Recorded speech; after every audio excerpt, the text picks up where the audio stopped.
Hi guys, this Brexit Reality story was doing the rounds a few days ago in the newspaper, which I'll leave a link to.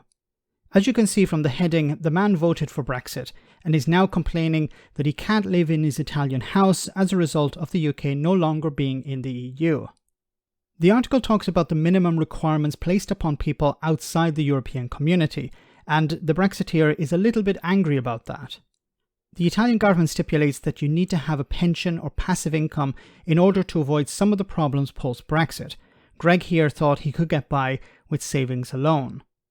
But surely he knew about this before Brexit, or what would have given him the idea that this wouldn't be a problem? Lynn is a part-time historian. She owns an apartment in France. Hello to you, Lynn. Thank you for joining us. What's your question? Thank you. Good evening. As Kate said, I own a small retirement apartment in France. So my question is, what will be the consequences of a leave vote for the hundreds of thousands of Brits across Europe who own homes?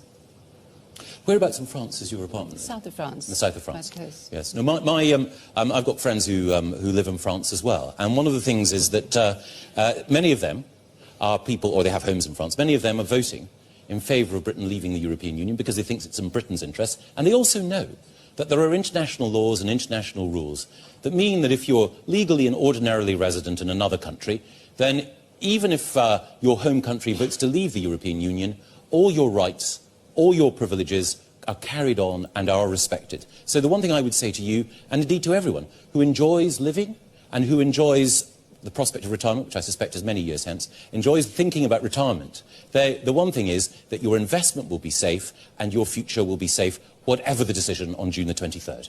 OK, so you're absolutely 100% sure that if we choose to leave the European Union, that France, Portugal, Germany, Spain, the rest would totally abide by supporting people like Lynn and the 118,000 other Brits who are living overseas? Absolutely. I think people will, across the European Union, respect international law. Of course they will. And I think...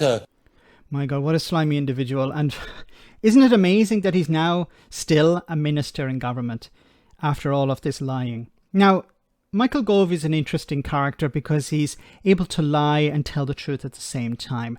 What am I talking about? Obviously, the situation is not the same.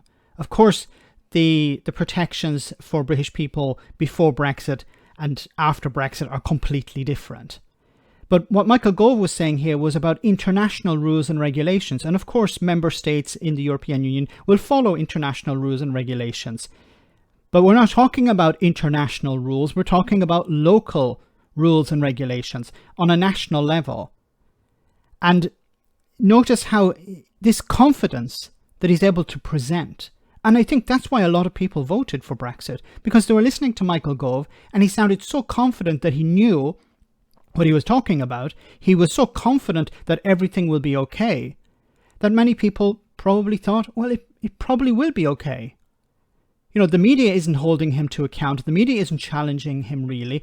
Kay Burley said, are you sure? And he said, yeah, don't worry, they're going to follow international rules. Notice he didn't say they'll follow rules that will help British people. This isn't going to help British people. What a slimy individual. You know, somebody who lied like this, a charlatan like this, should have been booted out on his behind following that vote when it became clear that actually this isn't going to be the case.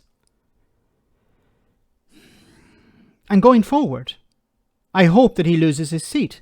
But Michael Gove is the type of slimy individual that'll be able to trick people into voting for him once again.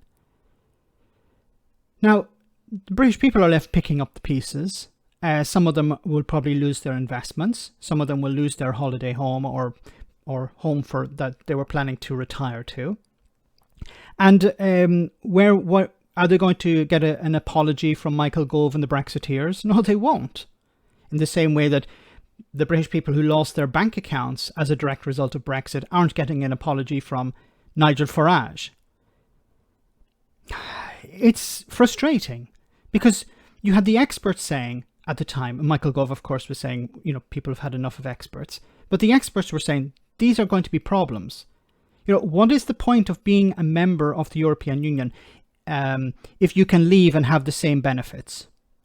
But the Brexiteers were selling this. Now, I've said before, what should have been the case when it came to the Brexit referendum was an independent commission was set up to provide impartial information to the public about the benefits and costs of leaving the European Union. And it shouldn't be left to, crummy politicians on the Remain side and these charlatans and snake oil salesmen on the other side. The Remainer politicians were as boring as hell, and then you had these charismatic figures like Michael Gove, Boris Johnson, I was going to say Jacob Rees-Mogg, but Nigel Farage, who were able to sell it much better.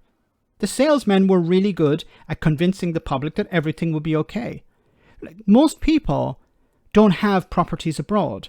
So when Michael Gove says, don't worry, everything will be fine, then most people are not going to look into it and see if he's wrong. The only hope we can take out of this is that people will listen to these things, will watch these clips, and then at the next election, when it comes to voting for Michael Gove, they will vote for the Labour Party or the Liberal Democrat or whoever is running opposite. Let me know in the comment section, guys, what you think. As always, your comments are greatly appreciated. Thanks a lot.